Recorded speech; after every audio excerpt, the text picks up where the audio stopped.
कैसे हैं सब लोग और कैसा गया एग्जाम। आज इसी पर चर्चा करने के लिए लाइव हुए हैं एसीबी साइंस एकेडमी पर। मैं आपका इंजीनियर आरी Khan, director academy of physics, नाका 5, मुगलपुरा। दो वीडियोस हमने दिए थे और हमने कहा था कि यही क्वेश्चन आएगा, यही आएगा, और वही आया। मैं शॉर्ट पर भी बात करूंगा, लॉन्ग पर भी, लेकिन सबसे पहले मैं ऑब्जेक्ट की बात करूं, क्योंकि सारे बच्चे अभी वेट कर रहे हैं कि सर ऑब्जेक्टिव्स का सही आंसर क्या होगा, एग्जैक्ट आंसर क्या होगा। अगले 10 मिनट में सारे आंसर आपके सामने होंगे विद एक्सप्लेनेशन। कहीं कोई भी कंफ्यूजन नहीं रहने दूंगा। दबा के शेयर कीजिए हर ग्रुप में अपने हर दोस्तों तक जिन लोगों ने फिजिक्स का एग्जाम दिया है और लाजवाब रहा, लाजवाब टकराया। हर एक स्लाइड में दिखाऊंगा कि लॉन्ग टाइप और शॉर्ट टाइप जो हमने कहे वही डायरेक्ट हूबहू उठा के पूछ दिया जाए, तो उस पर भी हम आएंगे, हम बात करेंगे बच्चों। लेकिन सबसे पहले हम बात कर रहे हैं, मस्त गया सर एग्जाम, क्या बात है इमरान, वाह, वेरी गुड। सब लोग शेयर कीजिए, लाजवाब तरीके से शेयर कीजिए। मैंने वादा किया था कि जो बोलूंगा वही क्वेश्चन आया या नहीं दिल से बता देना सब लोग। लॉन्ग और शॉर्ट आए कि नहीं आए दिल से बता देना। ऑब्जेक्टिव तो लड़ना ही था, हम ऑब्जेक्टिव पर भी बात करेंगे, लेकिन बारी बारी से बच्चों हम लोग सॉल्यूशंस की बात करते हैं। चलिए हम लोग कहानी को स्टार्ट कर रहे हैं। आज के हम लोग ऑब्जेक्टिव्स के आंसर्स की तरफ चल रहे हैं। सेट आई है, रिमेंबर बच्चों, ये जो सेट है हमारा आई है। ये सेट जो है हमारा देख लीजिए आई है। आपका अलग अलग सेट हो सकता है, अलग अलग सेट होगा, अलग अलग आंसर्स होंगे सबके। गजब गया सर, क्या बात है, proud of you Rukaiya, very good. आप सबका विश्वास, आप सबका प्यार, वो कहते हैं ना, एक शेर है, हम भी दरिया हैं, हमें अपना हुनर मालूम है, जिस तरफ भी चल पड़ेंगे रास्ता हो जाएगा। दरभंगा की आन बान शान को बरकरार रखा है मैंने। मैंने कहा था कि जो गैस दूंगा वही गैस लड़ा, हर साल लड़ा और आगे भी लड़ता रहेगा। मैंने 5 क्वेश्चन लॉन्ग में 20-25 क्वेश्चन सॉल्व कर दिए थे, सारे के सारे आए। मैं एविडेंस के साथ फिर मैं यहाँ पे आऊंगा, लेकिन पहले ऑब्जेक्टिव्स की बात करना चाहता हूँ। Thank you, thank you, thank you, thank you so much, thank you so much. Okay, thank you. आइए हम लोग ऑब्जेक्टिव्स पर स्टार्ट करते हैं। हमारा जो पेपर है, पेपर का जो टाइप्स है वो आई है, बुकलेट जो कोड है वो आई है। तो आप लोग अपने अपने हिसाब से सब लोग सेट कीजिएगा। हम लोग आंसर की तरफ आ रहे हैं। उम्मीद है कि सबका आंसर अच्छे से गया होगा। चलिए हम लोग बारी बारी से बात करते हैं। थोड़ा हम इसे स्मॉल कर दें। पहला क्वेश्चन क्या है? पहला क्वेश्चन इलेक्ट्रोमैग्नेटिक वेव से लिया गया है और बोला गया कि बताइए इसका आंसर क्या होगा, कितना होगा इसका आंसर। आते हैं इस पर हम लोग। चलिए इसका आंसर बोला, the dimension of B not square by mu not will be the same of dimension of energy density. Energy density, इसका आंसर होगा एनर्जी डेंसिटी। सब लोग लिख लीजिए। अगले क्वेश्चंस की तरफ चलते। पूछा निकल, निकल कैसा सब्सटेंस है? निकल किस तरह का सब्सटेंस है? आंसर आपके पास है बच्चों, निकल फेरोमैग्नेटिक सब्सटेंस है। सबसे तेज answer with explanation, ferromagnetic substance है निकल हमारा। मैंने पिछला क्लास भी कहा था कि डाया, पैरा और फेरो को अच्छे से पढ़ के जाना। यहां से लॉन्ग, यहां से शॉर्ट, सब कुछ पूछे जा सकते हैं, है ना, कुछ भी पूछे जा सकते हैं। और देखिए शॉर्ट में भी आया, लॉन्ग में भी आया, लेकिन उससे पहले यहां पर एक ऑब्जेक्टिव पूछा है कि निकल कैसा मटेरियल है। तो निकल जो है हमारा वो फेरोमैग्नेटिक सब्सटेंस है। आगे की तरफ हम लोग चलते हैं। क्वेश्चन नंबर 3 की तरफ हम लोग चल रहे हैं। बोला इन हाफ वेव रेक्टिफायर। अरे यार, कल ही तो हम full wave half wave rectifier पे बात कर रहे थे। बोला in half wave rectifier input frequency अगर 50 हर्ट्ज है, जो इनपुट होती है वही आउटपुट होती है, कोई भी फ्रीक्वेंसी का एम्पलीफिकेशन नहीं होता है। तो आंसर हमारा क्या होगा बच्चों? 50 हर्ट्ज ही होगा। आंसर हमारा 50 हर्ट्ज ही होगा। आगे की तरफ हम बढ़ रहे हैं। अगला क्वेश्चन न्यूमेरिकल बेस्ड क्वेश्चन है। इसको थोड़ा सा कई बच्चे ने मुझसे पूछा है, मैं इसका एक्सप्लेनेशन भी दे देता हूं। यहां पर बोला है how many joules energy will be release due to the mass defect of 1 milligram. इसका जो आंसर होता है वो E is equal to mc square पर होता है। 1 milligram 10 to the power -6 kg। Speed of light कितना हो गया? 3 इंटू 10 टू द पावर 8। इसका स्क्वायर अगर इसका स्क्वायर करेंगे तो जो इसका जो कैलकुलेट होकर आंसर आएगा वो आएगा 9 गुना 10 के पावर 10 जूल। इसका जो आप कैलकुलेशन करेंगे वो आएगा 9 into 10⁻10 joule. This is the very important, ये सबसे इंपॉर्टेंट पैरामीटर है। तो ये आपका आंसर रहा। आगे की तरफ हम बढ़ते हैं बच्चों, जरा गौर से देखिएगा। ये भी एक बहुत अच्छा क्वेश्चन है और इसको भी बनाने में कोई बहुत ज्यादा ये नहीं था। याद रखिए वेवलेंथ जो होता है वो इनवर्सली प्रोपोर्शनल होता है भी के। यहाँ पर एक 49 वोल्ट एक 64 वोल्ट की दो इलेक्ट्रॉन्स दी गई है। The ratio of Dick Broglie wavelength associated with the two electrons accelerated through 49 volt and 64 volt. तो 7 हो गया, 64 कितना हो गया? The ratio of de Broglie wavelength associated with the two electrons accelerated through पहला जो 7, तो 1/, दूसरा जो हो गया में ले लेंगे, यह है 64, तो हो गया। इसका आंसर हमारा क्या होगा? सबसे तेज हम एक्सप्लेनेशन दे रहे हैं, सबसे फास्ट आंसर हो गया हमारा बच्चों 8/7। आगे की तरफ हम लोग बढ़ते हैं, अगले क्वेश्चंस की तरफ चलते हैं। क्वेश्चन बोला, देखिएगा, a ray of light is incident normally on a plane mirror, the angle of reflection will be, पक्का वही। अगर मैं इंग्लिश की बात करूं तो कितना हमारा 0 डिग्री, एंगल ऑफ रिफ्लेक्शन 0 से ही वो क्या होगा? बैक होगा। अगर प्लेन पर जितना से जाएगा उतने ही से वापस हो जाना है, जितना कि अगर हमारा प्लेन मिरर है, इंसिडेंट जो होगा वापस उसी से, बिना कोई एंगल बनाए हुए। तो आंसर हो गया हमारा 0 डिग्री पर। यहां पर आएंगे हम लोग, आगे की तरफ बढ़ते हैं, जरा गौर से देखिए।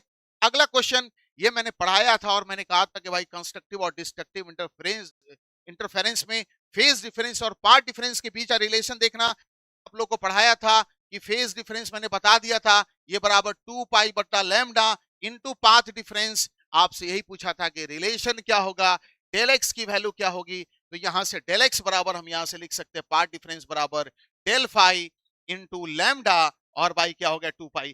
डेल फाई को आप भी लिख सकते हैं, लैम्डा हो गया, हो गया। आंसर इज नथिंग बट सी।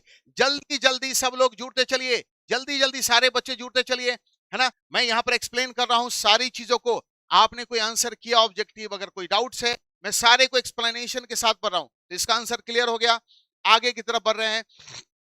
बोला है अगला क्वेश्चन कि जब एक इलेक्ट्रिक डाइपोल को आप यूनिफॉर्म इलेक्ट्रिक फील्ड में रखते हैं और एंगल उसके बीच P और E रहता है, तो value of torque will be maximum.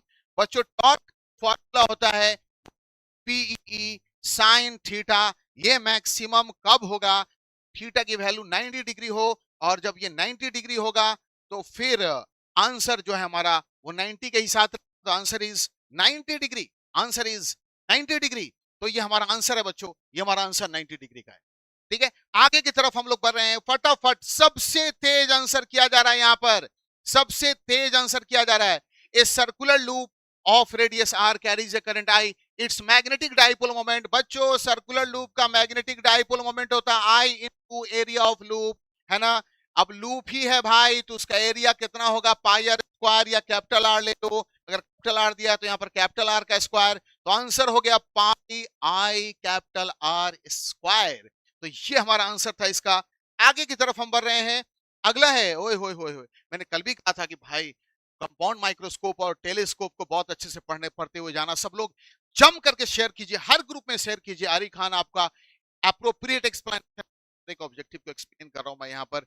Darbhanga, Madhubani, Sitamarhi, समस्त आपके जिन लोगों ने एग्जाम दिया, व्हाट्सएप ग्रुप सब कर डालिए, ताकि सब तक एप्रोप्रिएट और करेक्ट एक्सप्लेनेशन पता चले। अगला क्या बोला?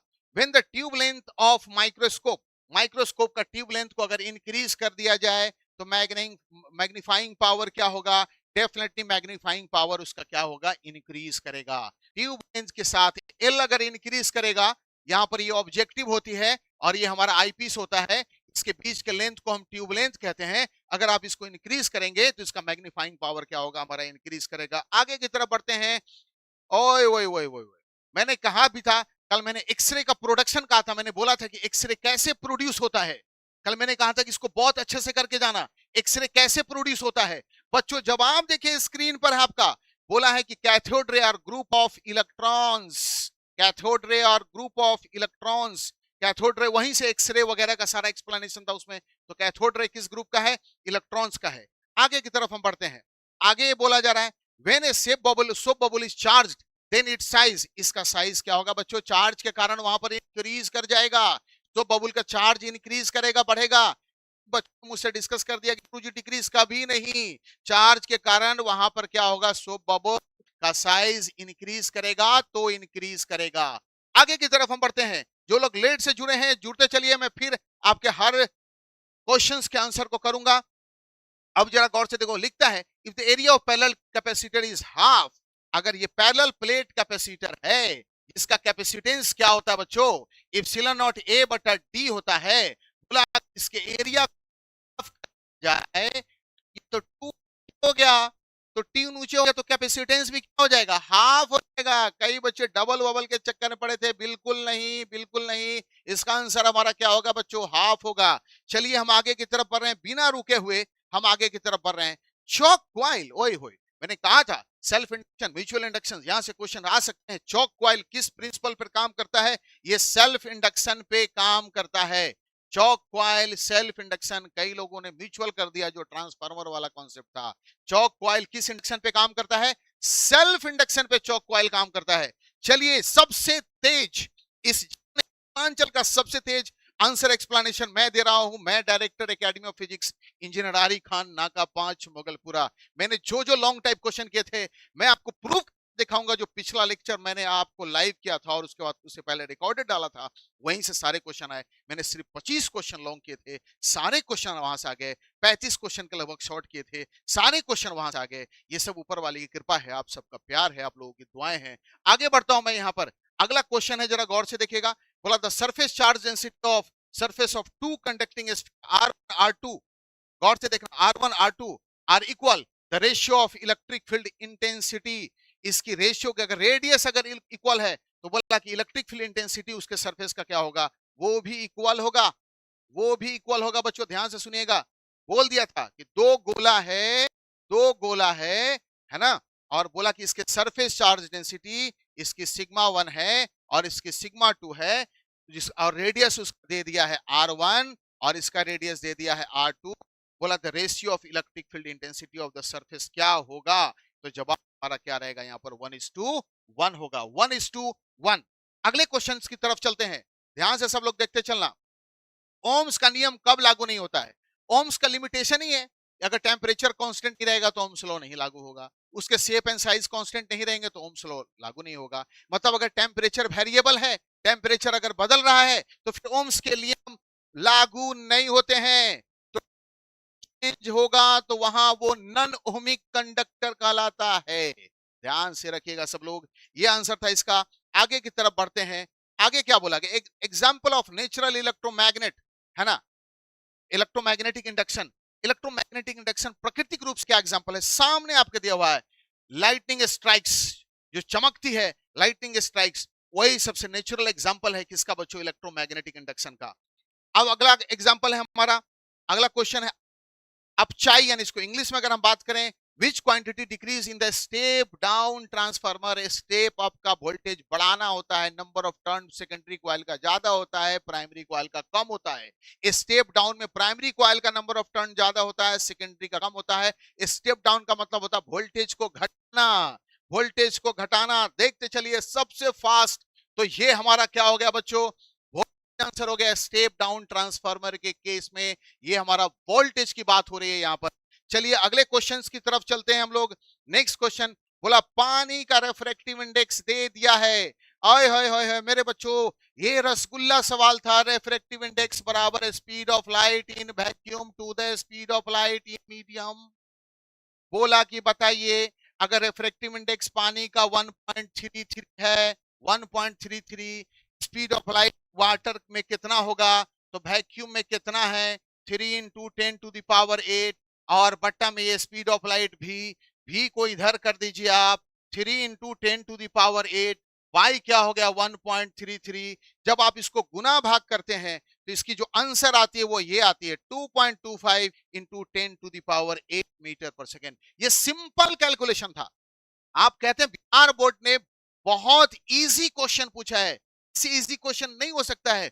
बिहार बोर्ड ने ख्याल रखा है गांव के बच्चों का, गांव की बच्चियों का, जो लोग घर से रह करके पढ़ाई कर रहे थे। अगर बहुत हाई लेवल होता तो बहुत दिक्कत हो सकती थी बच्चों। टू द पॉइंट क्वेश्चंस पूछे गए हैं। मैं शॉर्ट पर भी आता हूं, कई बच्चों का मैं दिखा रहा हूं, शॉर्ट पे कई लोग बात कर रहे हैं। आप अस्वस्थ रहिए, मैं शॉर्ट पे भी आ रहा खुद जोड़ लेना शॉर्ट में आपने क्या आंसर किया वो आंसर बताऊंगा और तब जोड़ना कि आपको कितने नंबर आ रहे हैं मुझे बताना जरूर। मुझे उम्मीद है कि सबको बहुत अच्छे नंबर आएंगे। चलिए मैं आगे की तरफ बढ़ता हूं। अगला जो क्वेश्चन है हमारा वो है the maximum kinetic energy of photo electrons varies. कई लोग कंफ्यूजन में हैं, बहुत सारे लोगों ने कंफ्यूजन में, बच्चे आए मिलने अभी बोले गुरुजी मैं तो कुछ और मार करके चलाया कि ये तो फ्रीक्वेंसी पर डिपेंड ही नहीं करता है। ये बच्चों ये वेरी करता है linearly with the frequency and independent of the intensity of incident radiation.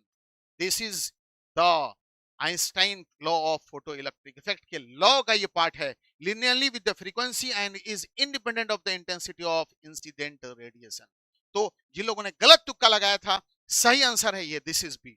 आगे की तरफ हम बढ़ते हैं, जरा गौर से देखिएगा अगला question. Which of the following are known as nucleons. Nucleons कौन है? न्यूक्लियस का जो बाल बच्चा जो परिवार है वही न्यूक्लियंस कराएगा, और कौन कराएगा? Proton and neutrons. इसको हम न्यूक्लियंस की श्रेणी में डालते हैं। चलिए आगे की तरफ बढ़ते हैं। अगला क्वेश्चन बोला है the equivalent resistance in the parallel combination. भाई एक बात बताओ, अगर तुम लोगे यहाँ पे एक रेसिस्टेंस हमारा R है, हमारा R तो इसका इक्विवेलेंट रेसिस्टेंस कितना हो जाता है? R/2 हो जाता है। जब इसका इक्विवेलेंट रेसिस्टेंस R/2 हुआ तो घट न गया। तो इसका आंसर हमारा क्या होगा बच्चों? डिक्रीज करना। ये डिक्रीज करेगा, जुड़ते जाइए सब लोग, हम बात कर रहे हैं सारे लोगों पर। ये डिक्रीज करेगा हमारा। बहुत बहुत कम लोग, सिर्फ 151 लोग अभी जुड़े हुए हैं। बम्पर शेयर कीजिए, हर जगह शेयर कीजिए, सबसे फास्ट और सबसे अप्रोप्रिएट जिम्मेदारी के साथ एक एक आंसर आपको बता रहा हूं। शॉर्ट का आंसर बताऊंगा, आप जो लिख करके आए होंगे अपना आधा घंटा दे दीजिए, फिर आराम से खाना खाइएगा सब लोग। क्या आपने जो लिखा वो सही लिखा या गलत लिखा, कम लिखा या ज्यादा लिखा, सारी चीजें मैं यहाँ पर एक्सप्लेन करूंगा। चलिए अगले क्वेश्चन की तरफ चलते हैं। यहाँ पर तो ये डिक्रीज वाला कॉन्सेप्ट हो गया। सॉरी गाइज, मैं थोड़ा इसको ये कर लूं।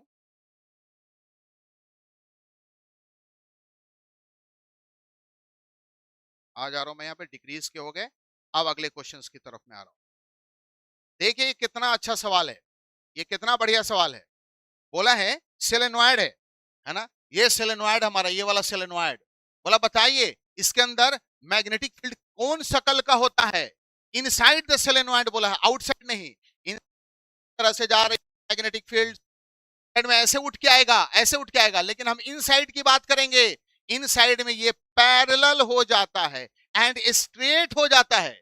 इनसाइड में ये पैरेलल भी होता है और हमारा क्या हो जाता है बच्चों? स्ट्रेट भी हो जाता है। तो ये आंसर हो गया हमारा पैरेलल एंड स्ट्रेट। ठीक है, याद रखिए मैग्नेटिक फील्ड इस सोलेनॉइड के अंदर क्या रहेगा? पैरेलल रहेगा और स्ट्रेट रहेगा। बाहर में जाकर के इस तरह से हो जाता तो स्ट्रेट। अगले क्वेश्चंस की तरफ हम चलते हैं। नेक्स्ट क्वेश्चन हमारा क्या कह रहा है? Coherent source. मैंने कहा था कि खुद से पूछ के जाना। इंटरफेरेंस ऑफ लाइट क्या है, कंस्ट्रक्टिव इंटरफेरेंस क्या है, डिस्ट्रक्टिव इंटरफेरेंस क्या है, वहीं पर कोहेरेंट सोर्स था। जब दो सोर्स के बीच फेज का डिफरेंस कांस्टेंट हो उसको हम लोग क्या कहते हैं बच्चों? कोहेरेंट सोर्स कहते हैं। क्या बोलते हैं उसको? कोहेरेंट सोर्स कहते हैं। तो यहां पर जवाब क्या हो गया? Phase difference remains constant. दो सोर्स के बीच का जब फेज डिफरेंस कांस्टेंट होगा तब उसको हम क्या कहते हैं बच्चों? कोहेरेंट सोर्स कहते हैं। क्या बोलते हैं उसको हम? Coherent source. तो आंसर हमारा क्या हो गया? कोहेरेंट सोर्स हो गया। अगले क्वेश्चन की तरफ हम चलते हैं, नेक्स्ट क्वेश्चन की तरफ। Natural light from the sun unpolarized, inpolarized, polarization of light बहुत इंपॉर्टेंट चैप्टर था आपका वहां पर। तो ये जो सन से जो लाइट्स आती है वो हमारी क्या होती है बच्चों? अनपोलराइज्ड होती है। कैसी होती है हमारी? अनपोलराइज्ड लाइट होती है। उसको बाद में आप प्लेन पोलराइज कर दीजिए पोलराइजर के थ्रू, रिफ्लेक्शन के थ्रू। मैंने कहा था लॉ ऑफ मेलिस पढ़ के जाना, ब्रिस्टल लॉ पढ़ के जाना, आ गया यार, मैं तो बोला। चलो ठीक है, मैं आगे क्वेश्चन की तरफ मैं बात करता हूं। अगला क्वेश्चन है रेडियो एक्टिविटी का डिस्कवर किसने किया था? हेनरी साहब ने किया था, हेनरी बेकरल साहब ने किया था। बहुत पॉपुलर क्वेश्चन है, आप लोग बहुत शुरू से पढ़ेंगे, कोई बहुत भारी नहीं। बिहार बोर्ड ने आप पूरा ख्याल रखा था। आपने थोड़ा भी अगर फिजिक्स पढ़ा, थोड़ा सा भी अगर आपने फिजिक्स पढ़ा था, तो बिहार बोर्ड ने गांव के बच्चों का ध्यान रखा है, क्योंकि हमारा बिहार गांव में बसता है। गांव के बच्चों पर ख्याल रखा गया है, तो ख्याल रखा ही गया है। ठीक है, लेकिन इस तरह से किया गया है कि क्वेश्चंस बहुत आसान है यार, बिल्कुल टफ क्वेश्चन नहीं थे। आप मुझसे पूछेंगे गुरुजी क्या था, टफ टू मॉडरेट था या क्या था?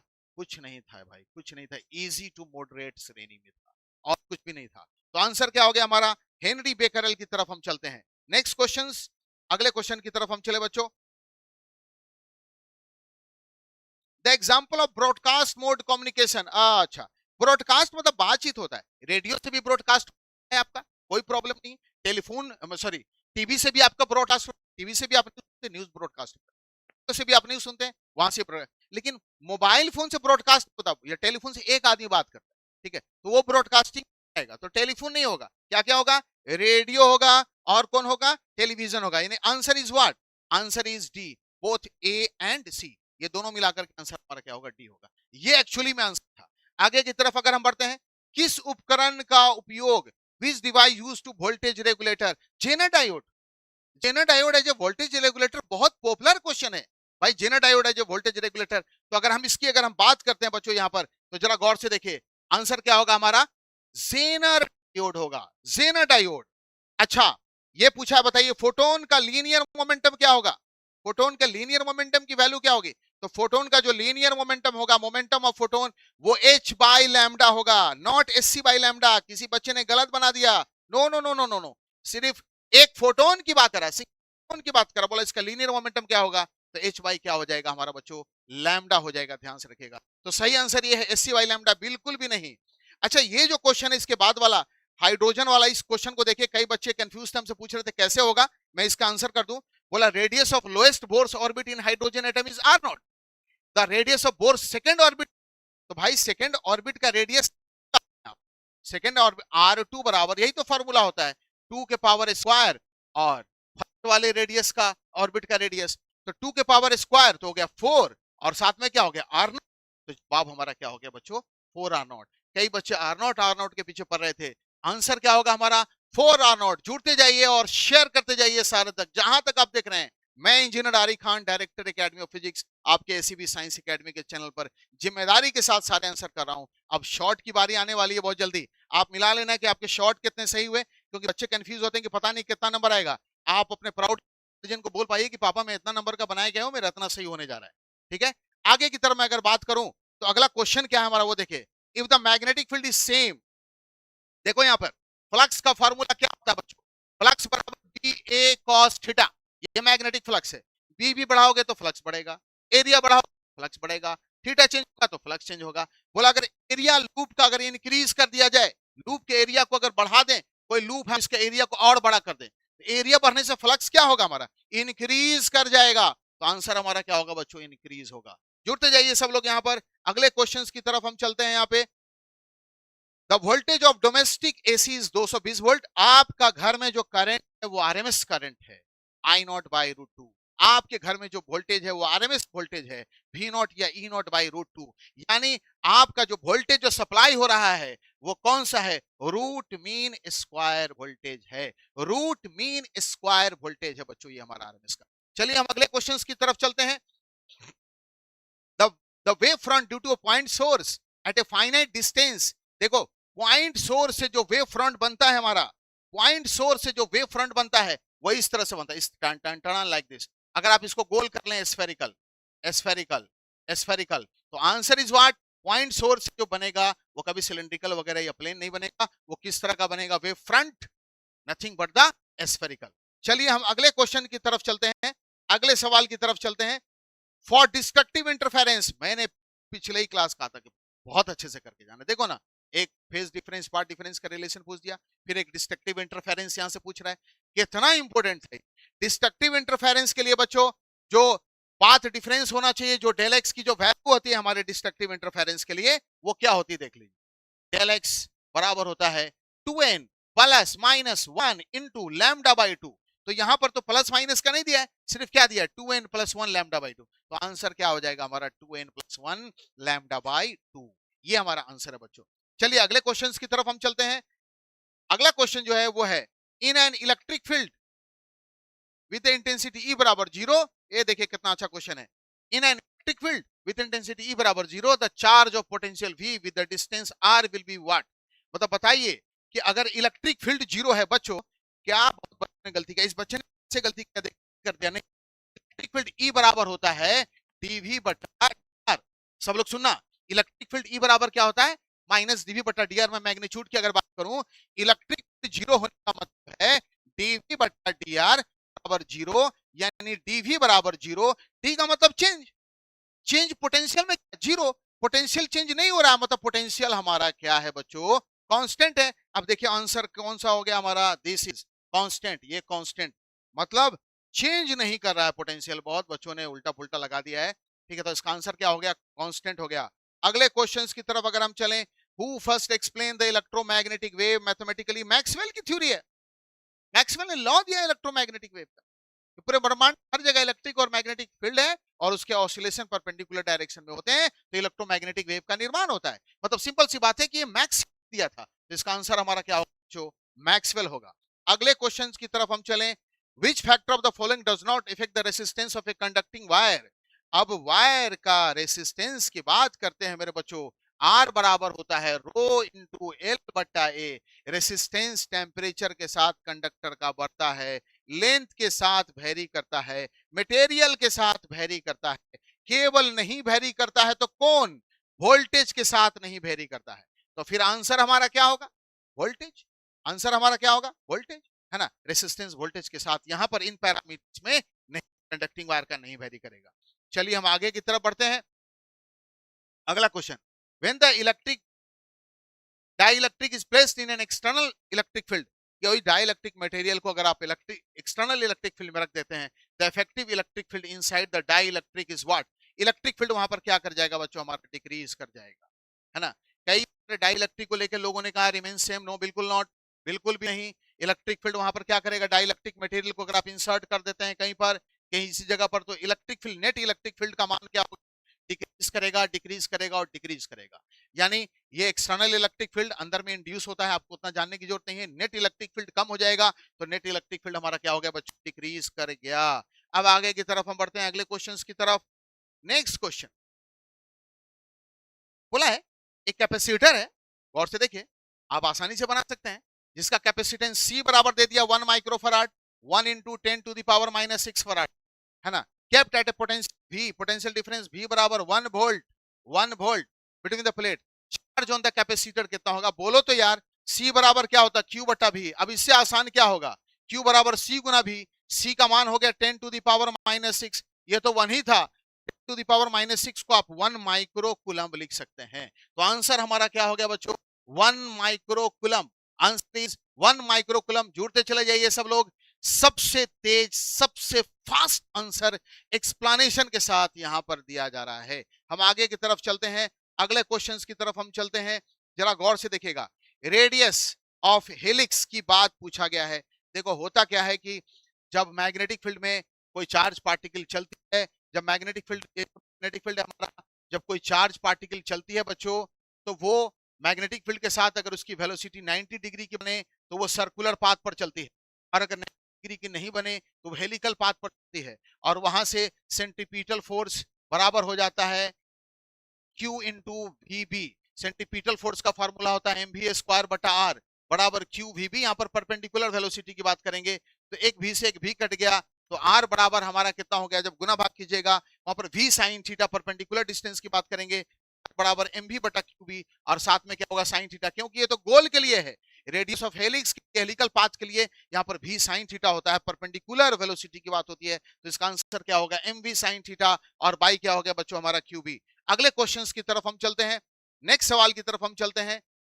देखिएगा मॉड्यूल है, बहुत बच्चे पूछ रहे आई कोड, पेपर कोड आई है ये। नेक्स्ट क्वेश्चन, एमीटर आइडियल होने के लिए क्या होना चाहिए, उसकी रेसिस्टेंस 0 होनी चाहिए। अगर वोल्ट मीटर होता तो उसकी रेसिस्टेंस इनफिनिटी होती। बोला आइडियल एमीटर के लिए क्या होगा, तो आइडियल एमीटर के लिए रेसिस्टेंस, जिस बच्चे ने टिक लगाया है बिल्कुल सही लगाया है, आंसर हमारा क्या होगा, 0 होगा, इसका रेसिस्टेंस 0 होना चाहिए।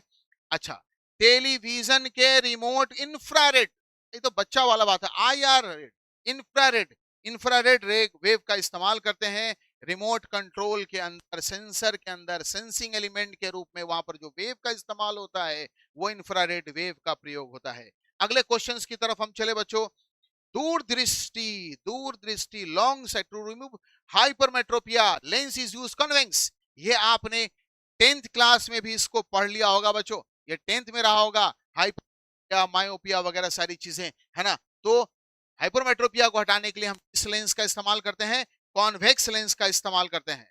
अगले क्वेश्चंस की तरफ अगर हम चले बच्चों, inverse square law of intensity of, ये बहुत पॉपुलर क्वेश्चन है, ईएमआई से पूछा गया है। इनवर्स स्क्वायर लॉ, गौर से देखिए, inverse square law of intensity of light, that is intensity inversely proportional to R square, is applicable for point source.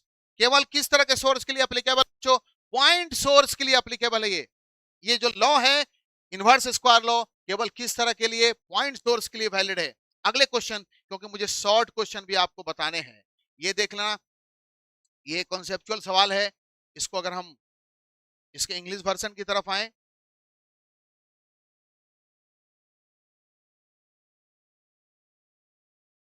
अगर हम इसको अगर आंसर करें, the kinetic energy of electron in the Bohr's orbit is related to the potential energy minus U by two. इसका answer हो गया minus U by to.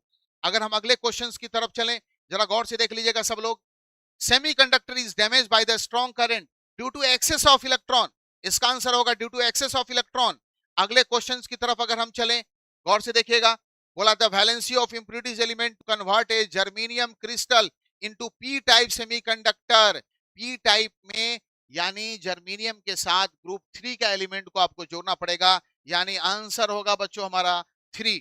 अगले questions की तरफ अगर हम चलते हैं, देखते चलिए, थोड़ा समय की कमी हम लोगों को आगे भी बढ़ना है।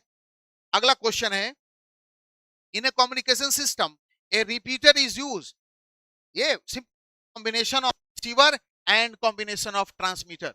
ये रिसीवर की बात हो रही है और ट्रांसमीटर की बात हो रही है यहां पर, जरा गौर से देखिएगा। अगले सवाल की तरफ अगर हम चलते हैं, अगला क्वेश्चन हमारा क्या है, जरा गौर से देखिए, the maximum velocity of electron emitted from metal surface, ये फॉर्मूला हो गया हमारा 2h म्यू और बटा में हो गया 3।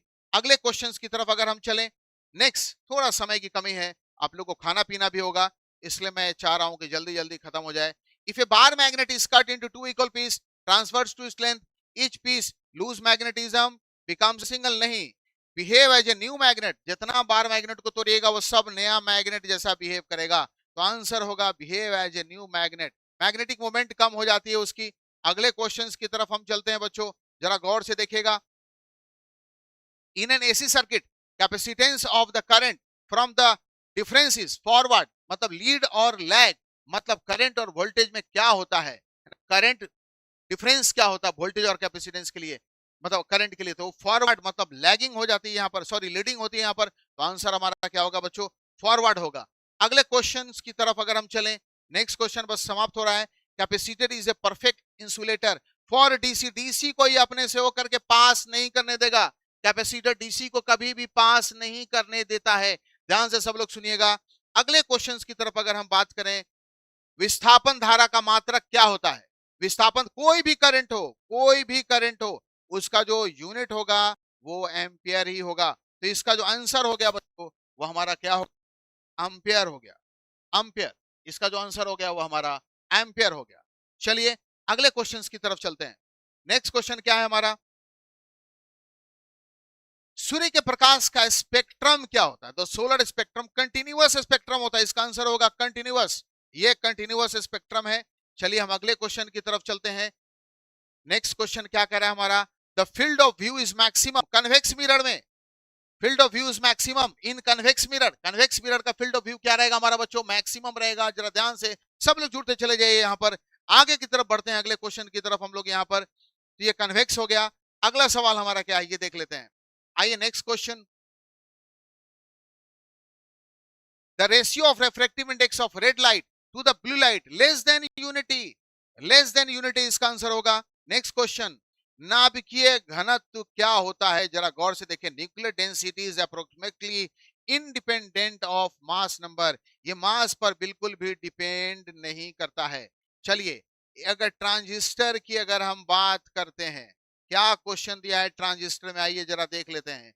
इन ए ट्रांजिस्टर आंसर होगा concentration of impurities in the base is minimum, base में सबसे कम इम्प्यूरिटी होती है। बेस का काम है एमीटर और कलेक्टर के बीच में बस पोटेंशियल का डिफरेंस क्रिएट करना, तो इम्प्यूरिटीज यहाँ पर सबसे कम होती है, तो आंसर होगा हमारा सी। अगले क्वेश्चन की तरफ हम चलते हैं, कूलम्ब किसके लिए मान्य है? कूलम्ब लॉ किसके लिए वैलिड है? केवल पॉइंट चार्ज, किस तरह के चार्ज वैलिड है बच्चों? केवल और केवल पॉइंट चार्ज के लिए कूलम्ब लॉ वैलिड है। अगले क्वेश्चंस की तरफ अगर हम चलें, जरा गौर से देखिएगा, नेक्स्ट क्वेश्चन,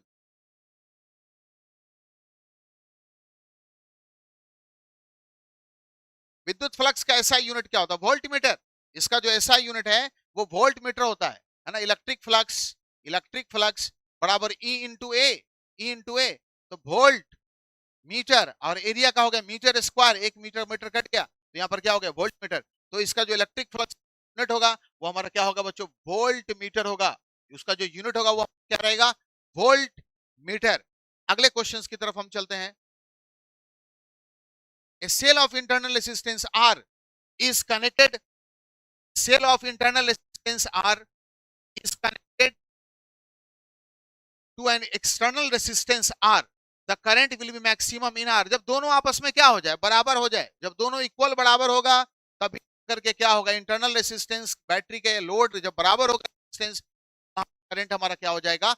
मैक्सिमम हो जाएगा। नेक्स्ट क्वेश्चन की तरफ हम चलते हैं। हम लोग अपने अंतिम पड़ाव की तरफ हैं। If L and R represent the inductance and resistance respectively, time का यूनिट हो जाता सेकंड। सेकंड आंसर होगा हमारा सेकंड। ठीक है, ये भी पढ़ाई हुआ सारी चीजें हम लोग एक्सप्लेन कर चुके हैं। अगले क्वेश्चन की तरफ चलते हैं।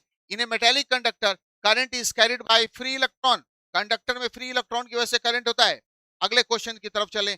कल ही मैंने कहा था कि WW2 को पढ़ लेना भाई, पता नहीं कौन आ जाए। और यही टीम बर्नर ली इसका आंसर हो जाएगा। टीम बर्नर ली इसके जनक थे, इसके बनाने वाले थे, है ना, इसके इन्वेंटर थे। और पावर बराबर होता है बच्चों V इंटू आई। पावर बराबर V इंटू आई, ये वाला जरा गौर से देखिएगा। तो निम्नलिखित में कौन सा following expression represent the electrical energy? तो यहाँ पे इलेक्ट्रिकल एनर्जी के बारे में बात करना है, क्योंकि कितना एनर्जी कितना कंज्यूम हो रहा है। ठीक है, तो ये फॉर्मूला हो जाएगा V इंटू आई, क्योंकि पावर बराबर ए स्क्वायर आर से आप V स्क्वायर बटा आर पे भी आ सकते हैं, कोई प्रॉब्लम नहीं है, ये भी हो सकता है। लेकिन एनर्जी की बात हो रही है निम्नलिखित में से expression represent the electrical energy, तो सिर्फ क्या रहेगा? V इंटू आई रहेगा। अगले क्वेश्चन की तरफ चलते हैं। when an alpha particle is brought toward another alpha particle, potential energy increase करेगा, पोटेंशियल एनर्जी बढ़ जाएगा। नजदीक लाने से डिस्टेंस कम होगा, वहां पर पोटेंशियल एनर्जी क्या होगा? हमारा इंक्रीज करेगा। अगले क्वेश्चन की तरफ हम चलते हैं। पानी का डाइलेक्ट्रिक कांस्टेंट 80 होता है, 80। और कल मैंने कहा था इस क्वेश्चन के लिए करने के लिए कि आएगा ही, कोई आए ना आए मेरे तरफ से गिफ्ट है, मैं ये लाइन गिफ्ट लेकर आना। ये प्रूफ था J बराबर सिग्मा इंटू ई। देखिए ये ऑब्जेक्टिव में आपको आ रहा है। मैंने कहा था कि लॉन्ग से शॉर्ट, शॉर्ट से ऑब्जेक्टिव्स आ सकते हैं, सारे के सारे क्वेश्चंस। अगले क्वेश्चंस की तरफ अगर मैं जाऊं, नेक्स्ट क्वेश्चन की तरफ अगर मैं पढ़ूं, तो हाँ, पीले रंग का कार्बन का कोड क्या होता है? वो जो बीबी राय Great Britain very good wife जो आप याद रखते हैं वहां पर, तो पीला कलर का जो कोड होता है वो क्या होता है बच्चों? 4 होता है ना। ऑन द लास्ट क्वेश्चन हमारा का relative permeability is equal to, relative permeability का मान क्या होता है? Permeability of medium to the permeability of vacuum. ये पूरे के पूरे ऑब्जेक्टिव थे। सवाल है कि कैसा रहा आपका ऑब्जेक्टिव, मुझे जरूर बताइएगा। और अगले, हाँ थोड़ा स्लो होना पड़ता है, बच्चों को एक्सप्लेनेशन देना पड़ता है क्या, चलिए ठीक है। अब शॉर्ट टाइप और लॉन्ग टाइप की हम बात करेंगे। वहां पर देखना होगा कि कौन कौन से क्वेश्चंस आपके बनने वाले थे। आइए हम शॉर्ट टाइप पर हम बात करते हैं, है ना। शॉर्ट टाइप पर मैंने कल ही कहा था लॉ ऑफ मैलस को पढ़ करके जाना है, आएगा तो आएगा, या ब्रिस्टर लॉ। देखिए पहला ही 2 नंबर है लॉ ऑफ मैलस। ठीक है, अगले क्वेश्चंस की तरफ अगर हम चलते हैं। इलेक्ट्रोमैग्नेटिक वेव, कल मैंने कहा था इलेक्ट्रोमैग्नेटिक वेव को पढ़ लेने के लिए प्लीज, ये बड़ा इंपॉर्टेंट है, उसकी प्रॉपर्टी वगैरह, साउंड वेव की प्रॉपर्टी पर और टू डिफरेंस। मैंने कल ही कहा था, कल जब आप हमारे वीडियो को खोलेंगे तो आप उसमें पाएंगे कि ये क्वेश्चंस मैंने पहले ही 2-3 मिनट के अंदर मैंने एक्सप्लेन किया था कि इलेक्ट्रोमैग्नेटिक वेव्स क्या है, कैसे है। यहाँ ये भी बहुत इजी क्वेश्चंस था, है ना। थोड़ा देर के लिए अगर मैं थर्ड वाले क्वेश्चन को छोड़ भी दूं, half life state relation between half line and decay constant, अगर आपने छोड़ भी दिया होगा तो कोई बात नहीं है।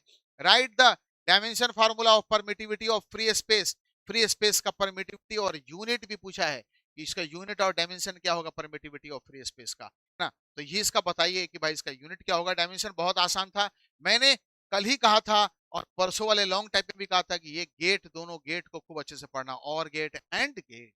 देखिए आ गया 2 नंबर में, क्या पूछा है? उसका बुलियन एक्सप्रेशन लिखने के लिए, दोनों गेट का, और ट्रूथ टेबल लिखने के लिए, और गेट का एंड गेट का। ये भी क्वेश्चन डायरेक्ट हम लोगों के हिट गेस से था, है ना। और देखिए ये P type N type semiconductor में डोनर और एक्सेप्टर, आप उसको पढ़ के गए होंगे। ये हिट क्वेश्चन था ये हमारा। अगले क्वेश्चन की तरफ चलें। ये एक न्यूमेरिकल था बच्चों। सवाल है कि इस न्यूमेरिकल को कैसे बनाया जाए, इस न्यूमेरिकल को हम कैसे सॉल्व करें। तो इसका जो फॉर्मूला है मॉड्यूलेशन इंडेक्स निकालने का, वो ये होता है, देख लो, लोग नहीं बनाए हो या जो लोग सॉल्व किए हो, मॉड्यूलेशन निकालने का इसका ये फॉर्मूला होता है, V max minus V mean by V max plus V mean. तो देखो ना, वी मैक्स कितना है 12, वी मीन कितना है 13, और ये 12 प्लस 3 तो हो गया, 12 में से 3 चला गया तो कितना हो गया 9, और ये हो गया 15, तो 3 तिया 9, 3 5 15, 0.6। हाँ है इसका आंसर। हाँ, तो इसका आंसर क्या हो जाएगा मॉड्यूलेशन इंडेक्स बच्चों। ये अंडर मॉड्यूलेशन कंडीशन है, ये ना ओवर ना अनडैम्प्ड, यानी अनडैम्प्ड मॉड्यूलेशन है। आंसर इसका 2 नंबर का था। सिर्फ 2 लाइन में ये सवाल बनना था, 2 मार्क्स से क्वेश्चन पूछे गए थे। चलिए, ये भी क्वेश्चन था। अब करंट डेंसिटी, पिछला ही क्लास मैंने कहा था कि आना है तो आना है, मैंने कहा था गिफ्ट ले जाओ और ले लो, गिफ्ट दिया था मैंने। देखो ये क्वेश्चन आ गया। करंट डेंसिटी, आप मेरे वीडियोस को एक बार निकाल करके देखो, मैंने लाइन बाय लाइन कहा था। ये एक रे ऑप्टिक्स से एक क्वेश्चन है। स्फेरिकल एब्रेशन, स्फेरिकल एब्रेशन में क्या पूछ रहे थे, तो जो पैराएक्सियल रे होती है ना, वो प्रॉपर फोकस नहीं हो पाती है, तो उससे क्या होता है कि ब्लरिंग दिखने लगता है। तो हम उसको कैसे रिड्यूस कर सकते हैं, ऑब्स्टिकल लगा करके, पैराबोलिक मिरर यूज करके, या फिर मार्जिनल रे और पैरा एक्सियल रे को अलग अलग सेपरेट करके। 3 तरीके से हम स्फेरिकल एब्रेशन को घटा सकते हैं। एक क्वेश्चन थोड़ा सा अलग तरह का चला गया। एलसीआर, मैंने कहा था कि भाई इसको बहुत पढ़ जाना, एलसीआर क्वेश्चन करके जाना। बोला पावर फैक्टर क्या होगा एलसीआर का, है ना, tan फाइव बोल रहा है निकालने के लिए यहाँ पर। बोला cos फाइव निकालने के लिए यहाँ पर बोल रहा है कि cos फाइव की वैल्यू क्या होगी बताइए। R बाई जेड जो फॉर्मूला तो पावर फैक्टर आपसे पूछा है। 2 नंबर का डायरेक्ट क्वेश्चन था ये, है ना। देखिए ये आयोनाइजेशन एनर्जी है। ये क्वेश्चन हमने गेस नहीं किया था, ये क्वेश्चन हमारे गेस में नहीं था, ये हमारे गेस से बाहर का क्वेश्चन था, जो डायरेक्ट एटम एंड न्यूक्लियाई से यहाँ पर क्वेश्चन पूछा गया है। ये डायरेक्ट क्वेश्चन। अगला सवाल लीजिए, difference between magnification and magnifying. जब आपको simple microscope, compound microscope, telescope, मैंने कहा था कंपाउंड या टेलीस्कोप आएगा, तो वहां पर मैग्निफिकेशन और मैग्नीफाइंग पावर आपने पढ़ा होगा। उसी को आपको क्या करना था बच्चों, डिफाइन कर देना था। ये डायरेक्ट क्वेश्चन ले रहे हैं। आप देख लीजिए यहाँ पर, ये भी एक क्वेश्चन है बड़ा, मतलब घिसा पीटा क्वेश्चन, बिहार बोर्ड ने फिर इस बार पूछा है। प्राइमरी एंड सेकेंडरी रेनबो, जिसको हम लोगों ने गेस में नहीं दिया था, पिछले कई बार 2-3 बार इस सवाल को पूछ चुका था, अब पूछ दिया इसमें। एक चीज मैंने कहा था, तो ये भी क्वेश्चन हमारे गेस में, ये दूसरा क्वेश्चन है जो नहीं लड़ा हमारे गेस से, ठीक है। एक अगली बार मैंने कहा था कि भैया ये अल्फा देखना, वहां पे मैंने अल्फा बीटा चिल्ला चिल्ला के कहा था ट्रांजिस्टर में कि ये क्वेश्चन आएगा अल्फा बीटा का रिलेशन। देखिए आपका आ गया कि ट्रांजिस्टर में अल्फा और बीटा पैरामीटर्स क्या है और इनके रिलेशंस क्या होते हैं। नेक्स्ट क्वेश्चन देखिए क्या है यहाँ पर, व्हाट इज लॉरेंट्ज फोर्स। मैंने चिल्ला चिल्ला के कहा था कि इसको बहुत अच्छे से करके जाना, ये पूछेगा। एक लॉरेंज फोर्स होता है, कल ही तो बोला था मैग्नेटिक लॉरेंज फोर्स होता है, तो इसको बहुत अच्छे से करना था। ये भी क्वेश्चन हिट कर गए यहाँ से हम लोगों के गेस से। अगले क्वेश्चंस की तरफ हम चलें, है ना। मैटर वेव, कल ही तो पढ़ रहा था कि एक्सरे, अल्फा रे, मैट पूछा गया था, और कल ही तो मैंने कहा था कि ट्रांसफार्मर अच्छे से पढ़ना, या तो स्टेप अप आए या स्टेप डाउन आए। देख लीजिए पूछा है what the use of step up transformer, voltage बढ़ाने के लिए हम इसका इस्तेमाल करते हैं स्टेप अप ट्रांसफार्मर का। हूबहू जो क्वेश्चन कहा गया था वो डायरेक्ट यहाँ पर आ रहा है। कल ही मैंने कहा था मेरे बच्चों, कल मैंने कहा था, आप मेरे एसी के लेक्चर को आप देखिएगा, जब मैं एसी पर बहस कर रहा था, मैंने कहा था कि पढ़ लेना, ये आएगा वाटलेस करंट क्या होता है। वाटलेस करंट क्या होता है, देखिए क्वेश्चन आ गया यहाँ पर, डायरेक्ट देखते चलिए यहाँ पर। अगला क्वेश्चन क्या बोला है, बोला बताइए मेटेलिक कंडक्टर सेमीकंडक्टर का टेम्परेचर बढ़ने से क्या होगा। कंडक्टर का टेम्परेचर बढ़ने से रेसिस्टेंस कम हो जाएगा, सेमीकंडक्टर का टेम्परेचर बढ़ने से रेसिस्टेंस, सॉरी, कंडक्टर का रेसिस्टेंस और सेमीकंडक्टर का रेसिस्टेंस कम हो जाएगा। यानी टेम्परेचर बढ़ने पर कंडक्टर से करंट कम बहेगा, उल्टा होता है, सेमीकंडक्टर से करंट क्या होता है बच्चों, ज्यादा बहता है। ये भी डायरेक्ट क्वेश्चंस हमारे थे जो हमारे गेस से लड़ गए यहाँ पर पूरे के पूरे। देखते चलिए, दरभंगा में ला डाले हैं, पूरा का पूरा सिस्टम धो डाले हम लोग। जो क्वेश्चन बोले वही क्वेश्चन उठ करके आ रहा है यहाँ पर, जरा गौर से देखिए। पूछा है sky wave and space wave, guess में था लेकिन मैंने कहा था पढ़ के मत जाना, टाइम वेस्ट होगा, शायद आप उतना पढ़ नहीं पाएगा। तो एक क्वेश्चन ये भी था हमारा, हम इसको गेस को नहीं कह सकते, हमारे पीडीएफ में था बट मैंने उसको बहुत हॉट क्वेश्चन में नहीं दिया था, ये हमारा शॉर्ट टाइप था। अब आइए लॉन्ग टाइप में क्वेश्चन में, पहले ही गेस था हमारा, ये देख लीजिए। टॉर्क बताइए इलेक्ट्रिक डाइपोल पर in an external electric field में, वीबीआई क्वेश्चन मैंने दिया था 5 स्टार के साथ, कहा था इसको पढ़ लीजिएगा, है ना। पोटेंशियोमीटर का अगला क्वेश्चन मैंने कहा था और मैंने ये कहा था कि अब पढ़ के मत जाइएगा, मेरे स्लाइड का ये क्वेश्चन है, मैंने पहला वीडियो दिया था, मैंने कहा था कि पढ़ के मत जाइएगा, भारी हो सकता है। लेकिन देखिए कंपैरिजन ऑफ टू सेल बहुत आसानी से पूछा है, दो सेल का कंपैरिजन क्या हो सकता है, यहाँ पर देखिए पहले ही एक्सप्लेन कर दिया था। बट अगर आप इसको छोड़ भी दिए हो तो देखिए अगला क्वेश्चन आपके लिए क्या है, देख लीजिए यहाँ पर। ड्रॉ द रे diagram so the reflection of light through the glass prism. मैंने कहा था हॉट केक क्वेश्चन था ये, मैंने कहा था ये प्रिज्म है भैया, प्रिज्म है, ऐसे ही फोटो बना के पीला वाला मैंने स्केच इस्तेमाल किया था। मैंने कहा था इसको बहुत अच्छे से पढ़ के जाइएगा और म्यू की वैल्यू निकाल के जाइएगा, sine A plus del M by two by sine A by two. देखिए मैंने जो कहा वही क्वेश्चन डायरेक्ट आता है। स्लाइड का वीवीआई मैंने जो 5 क्वेश्चन वीवीआई का उस 5 ये था हमारा। अगले क्वेश्चन की तरफ बच्चों हम लोग चलते हैं, नेक्स्ट क्वेश्चंस को देखते हैं। और मैंने कहा था ये मेरे स्लाइड का 25वां नंबर स्लाइड था। मैंने कहा था, मैंने लास्ट में वो क्वेश्चन ऐड किया था बच्चों, मुझे लग रहा था कि वो आएगा। मैंने मुझसे पूछा गया था कि कंडक्टर क्या होता है, सेमी कंडक्टर क्या होता है और इंसुलेटर क्या होता है। मैं समझ गया था कि इस बार क्वेश्चन देखेगा। लास्ट स्लाइड में व्हाट इज ओम्स लॉ के बाद मैंने इस क्वेश्चन को ऐड कर दिया। मैं जान रहा था कि पता नहीं शायद बिहार बोर्ड इस बार इस क्वेश्चन पूछे, ये क्वेश्चन आपके साथ था। अगले क्वेश्चन की तरफ हम चलते हैं। डिफेक्ट ऑफ विजन, ये हमारे गेस में नहीं था, सॉरी बच्चों, ये मैं गेस नहीं किया था, मुझे नहीं मालूम था, मुझे बताया गया था। बिहार बोर्ड कभी कभी कहता मैंने इसे हटा दिया, फिर कभी कभी इसे ले आया, तो ये बदमाशी है। लेकिन लेकिन लेकिन मैंने कहा था कि कोई सवाल पढ़ना मत पढ़ना लॉन्ग टाइप में, ई जरूर पढ़ के जाना। एवरेज करंट का मान निकालना था, एवरेज करंट की वैल्यू निकालनी थी 0.63 आई नॉट, ये कैलकुलेट है ना। तो देखिए सारे के सारे बस वो एक क्वेश्चन डिफेक्ट ऑफ विजन वाले हमारे नहीं लड़े, सारे के सारे क्वेश्चंस को हम लोग ने लड़ा दिया। हम पर विश्वास करने के लिए, एसीबी साइंस एकेडमी पर विश्वास करने के लिए, इंजीनियर आरी खान पर विश्वास करने के लिए आप सबों का बहुत बहुत धन्यवाद। जो बचा हुआ एग्जाम हुआ आपका बहुत अच्छे से जाए। शेयर कर दीजिए इसको हर ग्रुप में कि जिन बच्चों को ऑब्जेक्टिव्स का कुछ एनालिसिस करना है वो एनालिसिस कर पाए। अपने आरी खान को विदा दीजिए, फिर जल्द मुलाकात होगी। Thank you so much, all the best for becoming next exam and all